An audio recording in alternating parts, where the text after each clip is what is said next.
Hello friends, welcome to nursing villa. मैं पूजा आपकी अपनी फ्रेंड लेकर आई हूँ आपके लिए एक नया वीडियो, नया टॉपिक जिसमें हम पढ़ने वाले हैं एमनोरिया। जी हाँ दोस्तों, आज का हमारा टॉपिक है एमनोरिया विद शॉर्ट नोट। तो चलिए स्टार्ट करते हैं बिना देरी करे आज का टॉपिक। फ्रेंड्स, हमारी इस वीडियो का एक ही मोटिव रहता है कि आपको शॉर्ट नोट प्रोवाइड कराना है, क्योंकि ये एक बुक है जिसमें सारे के सारे टॉपिक बहुत शॉर्ट में दिए गए हैं। क्योंकि मेडिकल सर्जिकल नर्सिंग के टॉपिक जो होते हैं बहुत बड़े बड़े होते हैं अगर आप मेन बुक में देखेंगे, बट इसमें बहुत शॉर्ट तरीके से दिए गए हैं। अगर हेल्पफुल रही तो वीडियो लाइक ज़रूर कीजिए। एमनोरिया एक तरीके का गायनेकोलॉजिकल डिसऑर्डर है। यहाँ हम इसे इसलिए पढ़ रहे हैं क्योंकि हमें इसका मैनेजमेंट भी पढ़ना है। ये आपको आपकी गायनी में भी हेल्प कर सकता है ये टॉपिक। एंड यहाँ पे आपको एक तरीके का शॉर्ट नोट, एक ओवरव्यू मिलेगा। तो चलिए ध्यान से पढ़िएगा हमारा आज का एमनोरिया टॉपिक। डेफिनेशन के साथ स्टार्ट करते हैं। It is an absence of menstruation period. जैसे कि हमने डिस्मेनोरिया पढ़ा था, वहाँ पे पेनफुल मैंस्ट्रुएशन होते हैं। PMS पढ़ा था हमने, प्री मेंस्ट्रुएशन सिंड्रोम पढ़ा था हमने। वहाँ पे क्या होता है, ग्रुप ऑफ डिसऑर्डर्स होते हैं, बिहेवियरल, साइकोलॉजिकल। आज का टॉपिक जो एमनोरिया है, यहाँ पे क्या होता है कि जो मेंसेस है वो ही एब्सेंस हो जाते हैं, यानी कि मेंसेस आना बंद हो जाते हैं।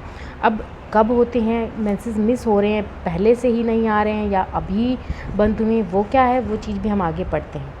एटियोलॉजी क्या हमारी एटियोलॉजी फैक्टर क्या है, 2 टाइप्स के होते हैं, प्राइमरी एंड सेकेंडरी। प्राइमरी में देखेंगे जो मेंस्ट्रुएशन पीरियड से fall to appear at puberty.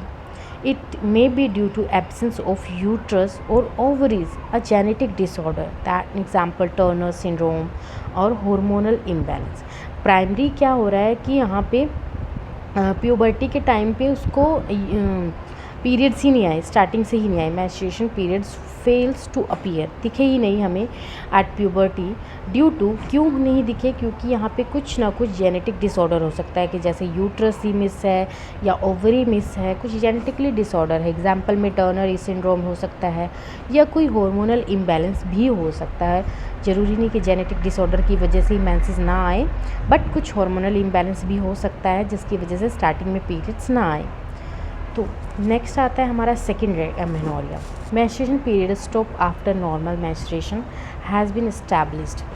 It may be due to excessive exercise. जी हाँ दोस्तों, सेकंड, जैसे कि मैंने बताया था कि आप पढ़ोगे कि पहले से ही नहीं आते थे, बीच में बंद हुए, दोनों में डिफरेंस होता है। तो सेकेंडरी जो हमारा है एमेनोरिया, इसमें क्या होता है कि जो पीरियड्स पहले नॉर्मल थे लेकिन बाद में क्या हो गए, स्टॉप हो गए। ठीक है। इट में भी क्यों हो सकता है, एक्सेसिव एक्सरसाइज की वजह से हो सकता है, इनएडिक्वेट न्यूट्रिशन की वजह से हो सकता है, ovarian, adrenal, puberty tumour and thyroid disease, depression, severe psychological trauma, radiation. Then आता है हमारा डायग्नोस्टिक इवेल्युएशन। हम इसे कैसे डायग्नोस कर सकते हैं, प्रेगनेंसी टेस्ट कर सकते हैं, हार्मोनल लेवल कर सकते हैं, LH यानी कि जो हमारा ल्यूटिनाइजिंग हार्मोन है या फिर फॉलिकल स्टिमुलेटिंग हार्मोन है, to detect ovarian failure, thyroid stimulating, follicle stimulating to